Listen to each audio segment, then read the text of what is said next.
অসমৰ ঋণৰ বোজা কিমান হয় আপুনি জানেনে? বা অসম চৰকাৰে আমাৰ অসমখন চলাবৰ কাৰণে ৰিজাৰ্ভ বেংকৰ পৰা কিমান টকা লৈ থৈছে, ঋণ লৈ থৈছে, আপুনি সেইষাৰ কথা গম পায়নে নাপায়? যদি আপুনি অসমৰ বাসিন্দা হয় তেন্তে আপুনি এইষাৰ কথা জানি লোৱাটো অতিকৈ দৰকাৰী। কিয়নো আমাৰ যিবিলাক আমি দৈনন্দিন জীৱনত যিবিলাক অত্যাৱশ্যকীয় সামগ্ৰী আমি ব্যৱহাৰ কৰি থাকোঁ আমাৰ ডেইলি লাইফত, সেই বস্তুবিলাক আমি ভাবোঁ সকলোবিলাক বস্তুৱেই অসমৰ নহয়। কিছুমান বস্তু অসমৰ বাহিৰৰ পৰা আহে। বহুত মেডিচিনেই হওক, আমাৰ খোৱা বস্তুৱেই হওক, বিভিন্ন ধৰণৰ বস্তু, আচবাবেই হওক, পেট্ৰলিয়াম এইবিলাক বস্তুৱেই হওক, কিছুমান বস্তু আমাৰ বাহিৰৰ পৰা আহে। সেইবিলাক বস্তু আনিবৰ কাৰণে অসম চৰকাৰে এটা পৰিমাণৰ টকা খৰচ কৰিব লাগে। তেতিয়াহে আমি ওচৰত পাম ন, ঘৰৰ ওচৰতে বা আমাৰ ওচৰৰ বজাৰ এখনত পাম। তেতিয়াহে আলু দাইলবিলাক যে পাম আমি ক'ৰ পৰা পাম? বজাৰৰ পৰা। সেইখিনিতো আমাৰ বাহিৰৰ পৰাই অসম চৰকাৰে আনে। কিন্তু সেইখিনি কৰিবলৈ গ'লে অসম চৰকাৰে বহুত পৰিমাণৰ এটা খৰচ কৰিব লগা। সেইখিনি অসমৰ চৰকাৰে যেতিয়া আমাৰ অসমৰ কৰ কাটালৰ পইচা যেতিয়া সংগ্ৰহ কৰিব নোৱাৰে, তেন্তে ৰিজাৰ্ভ বেংকৰ পৰা ঋণ লৈ কিনে আমাৰ অসমখন চলাই আছে। কিন্তু আমাৰ বিজেপি চৰকাৰ অহাৰ পিছত অসমৰ ঋণৰ বোজা অতি এটা ব্যয়বহুল হৈ পৰিলে, অসমখন অতি ধাৰুৱা হৈ পৰিলে। আপুনি সেইষাৰ কথা গম পায়নে নাপায়? আপুনি এইটো ভিডিঅ' চোৱাৰ পিছত এইটো নাভাবিব যে মই বিজেপিক সমালোচনা কৰিছোঁ, এইটো কথা নহয়। আমি অসমৰ বাসিন্দা আছে, আমি এই কথাষাৰ জানি লোৱা উচিত।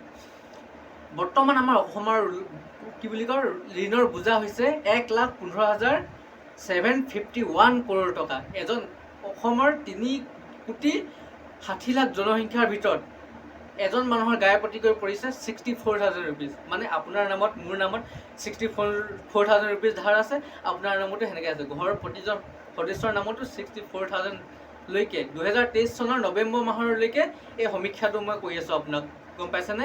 কিন্তু মই সমীক্ষাটো মই পঢ়ি দিম বাৰু।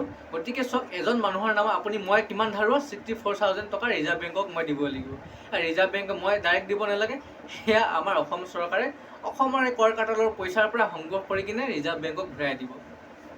ভাবিলে কিবা আচৰিত লাগি যায়। চাওকচোন, মই গোটেই সমীক্ষাখিনি পঢ়ি দিছোঁ। RTI তথ্য অনুসৰি অসমৰ বিজেপি চৰকাৰ 2016 চনত আহিছিল, যে সৰ্বানন্দ সোণোৱাল ডাঙৰীয়া দিনৰ পৰা, তেতিয়াৰ পৰা 23 চনৰলৈকে মই পঢ়ি দিছোঁ।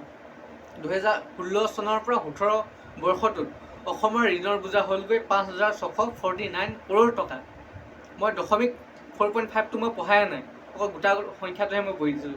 2017 চনৰ পৰা 18 বৰ্ষৰ ঋণৰ বোজা হ'লগৈ 10,476 কৰোৰ টকা। 2018 চনৰ পৰা 2019 চনৰ বৰ্ষটোত অসমৰ ঋণৰ বোজা হ'লগৈ 14,003 কৰোৰ টকা।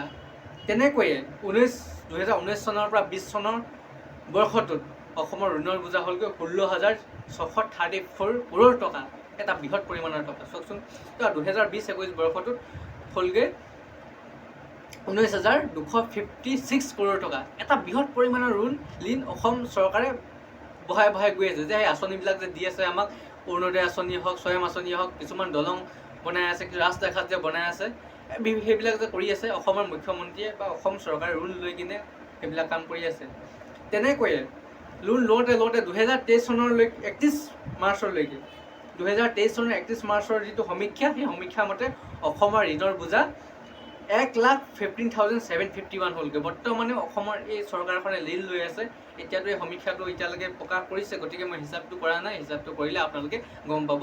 আপোনালোকে RTI তথ্য অনুসৰি এই সমীক্ষাটো আপোনালোকে সবিশেষ পাই যাব। মই বিশেষ আলোচনা নকৰোঁ। এই কথা আপুনি অসমৰ প্ৰতিজন নাগৰিক, ভাৰতৰ নাগৰিক হিচাপে, অসমৰ বাসিন্দা হিচাপে আমি অসম চৰকাৰক কি ক্ষেত্ৰত চৰকাৰে খৰচ কৰি আছে, এইবিলাক কথা আমি জানি লোৱাটো অতি দৰকাৰী কথা। যদি কোনোবাই সুধি দিয়ে তেন্তে আপুনি কি ক'ব?